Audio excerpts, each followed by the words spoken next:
Once upon a time in Sumatra, there lived a farmer named Toba. Toba was a lonely farmer, whom spends most of his time in the rice fields or fishing. One day in the morning, he decides to go fishing in the river instead of going to the fields.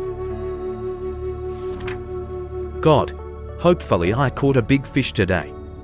Sometime after the hook was thrown, the string of the rod starts to wobble, and he immediately pulls the hook. His face was filled with joy when he realized that he has caught a huge goldfish. Thank you, God, you gave me a big fish. Definitely favors it all when I eat it later. After arriving home, fate yet gave him another surprise. The fish he was about to cook magically turned into a beautiful young woman. Who are you? Do not be afraid, sir. My name is Putri, and I am also a human, just like you. I was a princess, cursed by the gods, but now you have freed me from my curse. As a gratitude, I am willing to marry you, but in one condition: you must promise not to let anyone know about my origin. Toba then agreed for marriage, and after some time, the two became a parent to their first newborn. They both named the baby boy Samasir. Samasir grew up to be a naughty boy. He doesn't want to help his father in the fields and prefer to stay in the house or play outside. Samasir also has a high appetite. Sometimes, he can eat the entire family's food ration just to satisfy his hunger. Samasir's behavior is slowly tempering Toba, but everyone has limits on their patience. My wife, you cannot keep spoiling Samasir like this forever. Be patient, my dear. One day Samasir will grow up to be a better person. My patience also has limits. One day, Samasir agreed to deliver his father's lunch food. After he was coaxed and forced by his mother, with a heavy heart whilst also fighting his laziness, Samasir walked to the fields carrying his father's lunch food.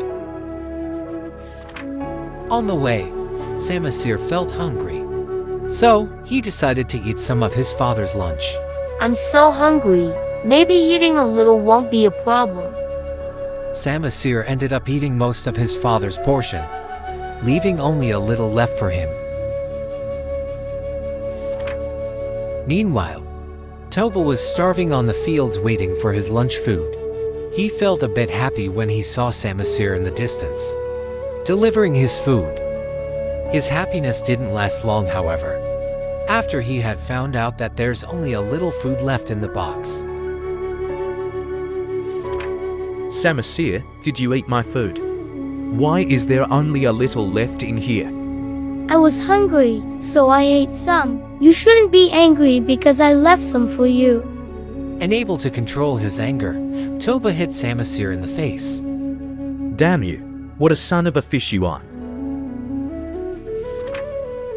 Samasir then ran home crying and told his mother what had happened back in the fields. Upon hearing it, Putri was disappointed. Toba had broken his promise not to tell anyone about her origin. Come here, my child, and hold both of my hands.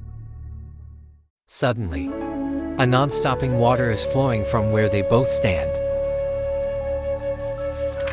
The water forms huge heavy waves, wiping everything in its way. Toba couldn't run away, and got carried by the overwhelming waves of water and drowned. And for not long, the village, along with Toba, sank and formed over a lake. The small island in the middle of the lake is named Samasir Island, in memory of the boy. There are morals that we can learn from this story. First, from Samasir's point of view, we can learn that we should not be greedy. We must take things accordingly to our needs and not take the rights of others. Second, still from Samasir's view, we must always obey our parents as long as it is a good thing.